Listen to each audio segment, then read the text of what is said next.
आज की इस वीडियो में मैं आपको एक कहानी सुनाने जा रहा हूँ। कहानी का नाम है महायज्ञ का पुरस्कार। कहानी में एक बहुत पैसे वाले सेठ होते हैं, सेठ जी। उनका स्वभाव ऐसा था जो सबसे बहुत अच्छा था।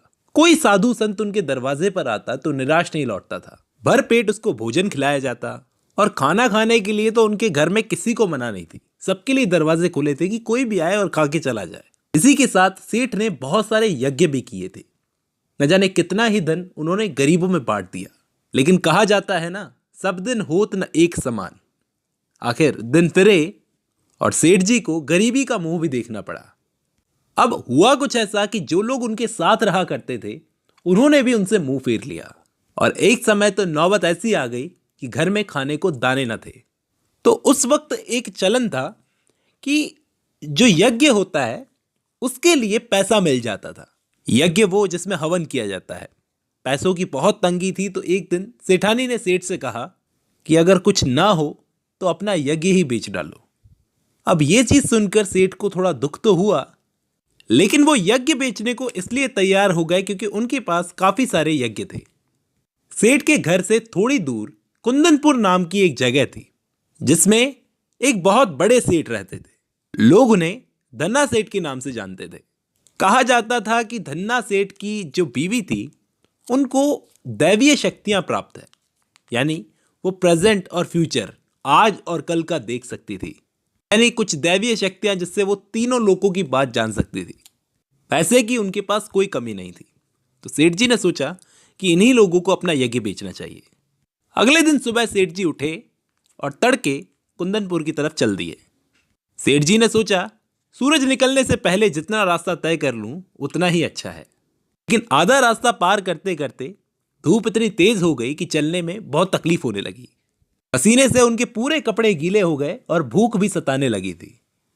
उनको भूख लगने लगी थी। सामने कुछ पेड़ थे, एक कुआं था। उसको देखकर सेठ ने सोचा कि यहां पर रुका जाए। वहीं कुएं से एक लोटा पानी भरा और एक पेड़ के नीचे जाकर बैठ गए और खाने के लिए एक रोटी निकालकर तोड़ने ही वाले थे कि सामने देखते हैं पास में ही एक कुत्ता बड़ा छटपटा रहा था। बेचारा बहुत भूखा था। उसका पेट कमर से लगा हुआ था, हड्डियां दिख रही थी। सेठ को रोटी की पोटली खोलते देख बार बार गर्दन उठाता। ये देखकर सेठ जी का दिल भर आया। मैंने आपको बताया ये बड़े उदार थे। उनको लगा जैसे बेचारे को कई दिन से खाना नहीं मिला। सेठ ने अपनी एक रोटी उठाई और टुकड़े टुकड़े करके उस कुत्ते के सामने डाल दी। कुत्ता भूखा तो था ही, तो धीरे धीरे रोटी के टुकड़े खाने लगा। इसके बाद कुत्ते के शरीर में थोड़ी जान आती दिखाई दी। पेट भर गया था बेचारे का। वो मुंह उठाकर सेठ की तरफ देखने लगा। उसकी आंखों में एक विश्वास था। सेठ ने सोचा एक और रोटी खिला देता हूं बेचारे को। यही सोचकर सेठ ने एक और रोटी के टुकड़े टुकड़े किए और उस कुत्ते को खिला दी। अब 2 रोटी खाने के बाद कुत्ते के शरीर में जैसे जान आ गई और वो खिसकता खिसकता सेठ के और करीब आ गया। अभी भी वो ढंग से चल नहीं पा रहा था। तो सेठ ने सोचा आसपास कोई बस्ती दिखाई नहीं दे रही, तो एक काम करता हूं, एक रोटी और इसे दे देता हूं। मेरा क्या है, जैसे 2 खाई वैसे 1 खा लूंगा, क्या फर्क पड़ता है। और एक और रोटी को टुकड़े टुकड़े करके कुत्ते को दे दिया। अब दोस्तों एक ही रोटी बची थी जिसे वो खुद खाने वाले थे। लेकिन जब उन्होंने आंख उठाई तो देखा कुत्ते की नजरें अब भी उन पर जमी थी। उनके मन में आया, हाय बेचारा कितने दिनों से भूखा है। मेरा काम तो पानी से भी चल सकता है, लेकिन इस बेचारे जीव को अगर एक रोटी और मिल जाए तो इसमें इतनी जान आ जाएगी कि किसी बस्ती तक पहुंच जाए। उन्होंने आखिर क्या किया, एक और रोटी जो पड़ी थी उसके भी टुकड़े टुकड़े किए और उस कुत्ते को खिला दी। खुद ने एक लोटा पानी पिया, थोड़ा आराम किया और अपना रास्ता पकड़ा। और शाम तक सेठ कुंदनपुर पहुंच गए। अब धन्ना सेठ की हवेली पर पहुंचे तो धन्ना सेठ ने उनका स्वागत किया। धन्ना सेठ ने पूछा, कहो सेठ कैसे आना हुआ। हमारे सेठ जी ने बोला, संकट में हूं और एक यज्ञ आपके हाथ बेचने आया हूं। इतने में धन्ना सेठ की पत्नी आती है जिसको दैवीय शक्तियां प्राप्त थी। वो बोलती है कि सेठ जी, यज्ञ तो हम खरीदने को तैयार हैं, लेकिन आपको अपना महायज्ञ बेचना होगा। यज्ञ हम नहीं लेंगे, महायज्ञ लेंगे। महायज्ञ? सेठ ने बड़े आश्चर्य से पूछा। हाँ, वही महायज्ञ जो आज आपने किया, धन्ना सेठ की पत्नी ने कहा। सेठ जी ने कहा, महायज्ञ? और आज? उनको ऐसा लगा जैसे धन्ना सेठ की पत्नी उनका मजाक उड़ा रही है। वो बोले कि आप महायज्ञ की बात कर रही हैं, लेकिन मैंने तो बहुत टाइम से कोई यज्ञ नहीं किया। मेरी कंडीशन ऐसी है ही नहीं कि मैं कोई यज्ञ कर सकूं। धन्ना सेठ की पत्नी ने कहा, नहीं सेठ जी, आज आपने भारी यज्ञ किया है, महायज्ञ किया है। तो महाराज, अगर आप वो महायज्ञ हमको बेचोगे तो हम खरीद लेंगे, नहीं तो कुछ नहीं खरीदेंगे। सेठ जी को समझ में आ गया कि इन लोगों को यज्ञ खरीदना नहीं है, इसलिए ऐसी बातें कर रहे हैं, मुझे घुमा रहे हैं। सेठ को परेशान देखकर धन्ना सेठ की पत्नी ने उनको समझाया कि आज रास्ते में रोटियां कुत्ते को खिलाकर आपने महायज्ञ तो किया है सेठ जी, ये महायज्ञ नहीं तो और क्या है। भाई, यज्ञ वो नहीं होता जब आपके पास बहुत कुछ है और आप लोगों में बांट दो। यज्ञ तो वो होता है जब आपके पास खुद के पास खाने को कुछ ना हो, लेकिन तब भी आपके पास जो कुछ है वो आप उसको दे दो जो जरूरतमंद है। क्या आप इस महायज्ञ को बेचने के लिए तैयार हैं? धन्ना सेठ की पत्नी ने उनसे पूछा। ये बात सुनकर सेठ मानो आसमान से गिरे।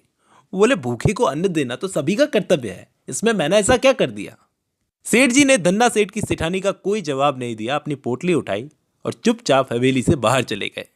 उन्हें कोई ऐसी चीज का पैसा लेना ठीक नहीं लगा जो उन्होंने अपने मन से की हो, और पैदल पैदल चलकर अगले दिन शाम को सेठ अपने घर आ पहुंचे। इनकी सेठानी बड़ी बड़ी आशाएं लगाए बैठी थी, लेकिन जब उन्होंने देखा कि उनके पति खाली हाथ वापस आ रहे हैं तो उन्हें बड़ी निराशा हुई। बोली कि क्या आपको धन्ना सेठ नहीं मिले? सेठ ने अपनी पत्नी को सारी बात बताई। सेठानी ने जब ये सुना, पूरी कहानी सुनी, तो उन्हें बड़ी खुशी हुई। उनको अच्छा लगा कि विपत्ति के वक्त भी सेठ ने अपना धर्म नहीं छोड़ा, और बस अपने पति से एक बात बोली कि हिम्मत रखो, धीरज रखो, भगवान सब भला करेंगे। रात के समय वो जब दीपक जलाने उठी तो पैर किसी चीज से टकराया, वो गिरते गिरते बची। अंधेरा बहुत था तो उन्होंने दीपक जलाकर देखा तो दहलीज के सारे लगे फर्श का पत्थर उभरा हुआ था। उस फर्श पर अक्सर एक कुंदा लगा रहता था, उसके ऊपर उठने की वजह से सेठानी को चोट लग गई थी। सेठानी ने सेठ जी को आवाज दी, जोर से आवाज देकर बुलाया कि देखिए, फर्श का एक चौका उखड़ गया है। सेठ ने उस पत्थर को अच्छे से जमाने के लिए कुंदे को जब उठाया तो नीचे की तरफ तहखाने के लिए सीढ़ियां दिखाई दी, जो सेठ जी को पता नहीं थी। दीपक हाथ में लेकर सेठ और सेठानी जब तहखाने में उतरे तो सीढ़ियां उतरते वक्त एक रोशनी सी उनकी आंखों में पड़ने लगी। उनकी आंखें चमक रही थी उस रोशनी से, ठीक से देख भी नहीं पा रहे। जब अंदर जाकर देखा तो उन्होंने देखा तहखाने में छोटे छोटे खाने बने हुए थे, जिनके अंदर हीरे, जवाहरात, मोती, पता नहीं क्या क्या भरा हुआ था। ये सब देखकर दोनों फूले नहीं समा रहे थे। आखिर जब दोनों को होश आया तो सेठानी ने बोला कि ये तो आपके महायज्ञ का पुरस्कार है। खुद भूखे रहकर एक प्राणी की भूख मिटाई, ये महायज्ञ नहीं तो और क्या है। धन्ना सेठ की पत्नी सच कहती थी, निस्वार्थ भाव से किया गया यज्ञ ही सच्चा यज्ञ है। और यहीं पर यह कहानी खत्म होती है दोस्तों। उम्मीद करता हूं आपको पसंद आई होगी। आज की इस वीडियो में बस इतना ही।